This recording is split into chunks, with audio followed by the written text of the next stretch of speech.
I move to cite Guo Huaping, also known as Alice Guo, in contempt of the Senate for testifying falsely and evasively before this committee.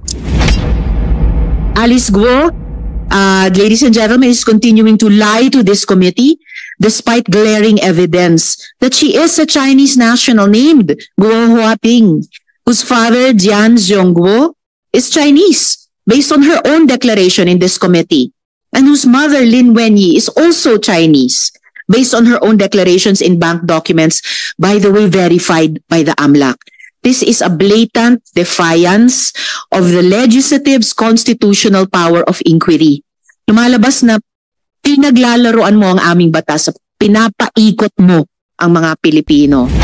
Pero ibahin mo ang Senado. Ibahin mo ang Senado.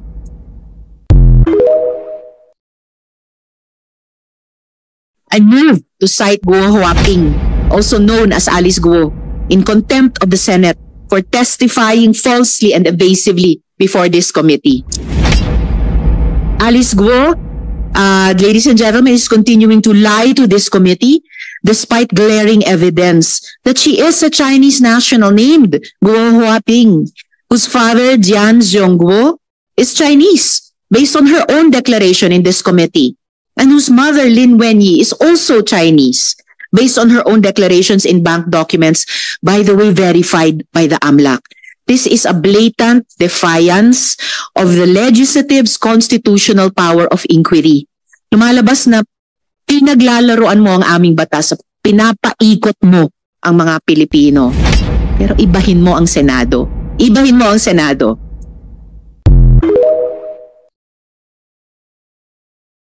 I move to cite Guo Huaping, also known as Alice Guo, in contempt of the Senate for testifying falsely and evasively before this committee. Alice Guo, ladies and gentlemen, is continuing to lie to this committee despite glaring evidence that she is a Chinese national named Guo Huaping, whose father, Jian Zhongguo, is Chinese, based on her own declaration in this committee, and whose mother, Lin Wenyi, is also Chinese, based on her own declarations in bank documents, by the way, verified by the AMLAC. This is a blatant defiance of the legislative's constitutional power of inquiry. Lumalabas na pinaglalaroan mo ang aming batas, pinapaikot mo ang mga Pilipino. Pero ibahin mo ang Senado. Ibahin mo ang Senado.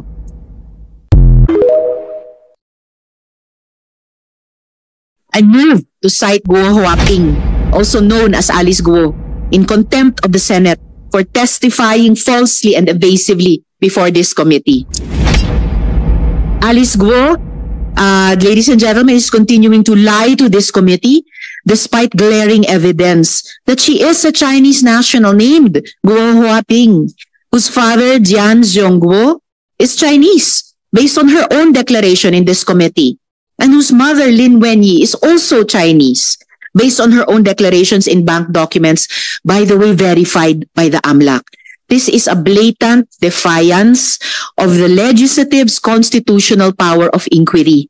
Lumalabas na pinaglalaroan mo ang aming batas, pinapaikot mo ang mga Pilipino. Pero ibahin mo ang Senado. Ibahin mo ang Senado.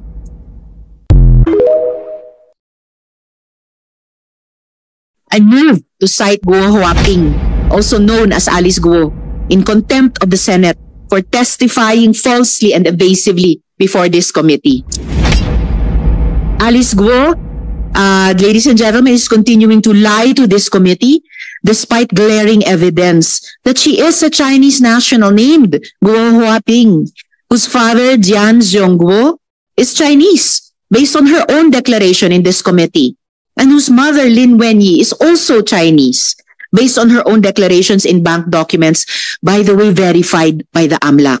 This is a blatant defiance of the legislative's constitutional power of inquiry. Lumalabas na pinaglalaroan mo ang aming batas, pinapaikot mo ang mga Pilipino. Pero ibahin mo ang Senado. Ibahin mo ang Senado.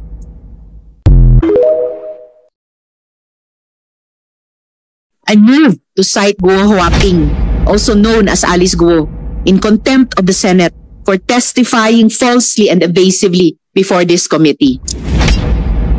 Alice Guo, ladies and gentlemen, is continuing to lie to this committee despite glaring evidence that she is a Chinese national named Guo Huaping, whose father, Jian Zhongguo, is Chinese, based on her own declaration in this committee, and whose mother, Lin Wenyi, is also Chinese, based on her own declarations in bank documents, by the way, verified by the AMLAC. This is a blatant defiance of the legislative's constitutional power of inquiry. Lumalabas na pinaglalaroan mo ang aming batas, pinapaikot mo ang mga Pilipino. Pero ibahin mo ang Senado. Ibahin mo ang Senado.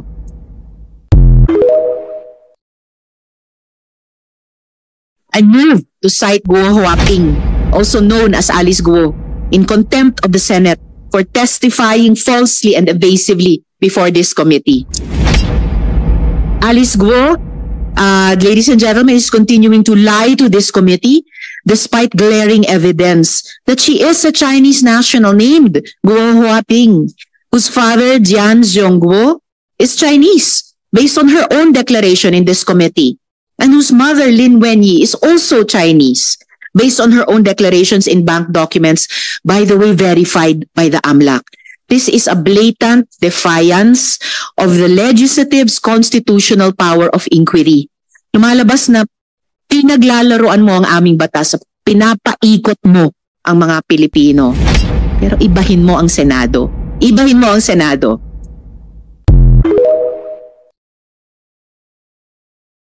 I move to cite Guo Huaping, also known as Alice Guo, in contempt of the Senate for testifying falsely and evasively before this committee.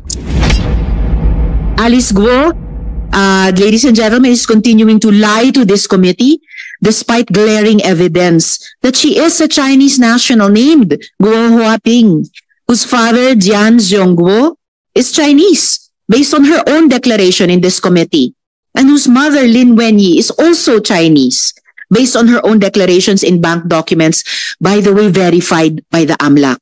This is a blatant defiance of the legislative's constitutional power of inquiry. Lumalabas na pinaglalaroan mo ang aming batas, pinapaikot mo ang mga Pilipino.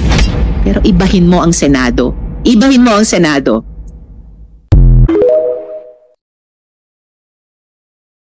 I move to cite Guo Huaping, also known as Alice Guo, in contempt of the Senate for testifying falsely and evasively before this committee.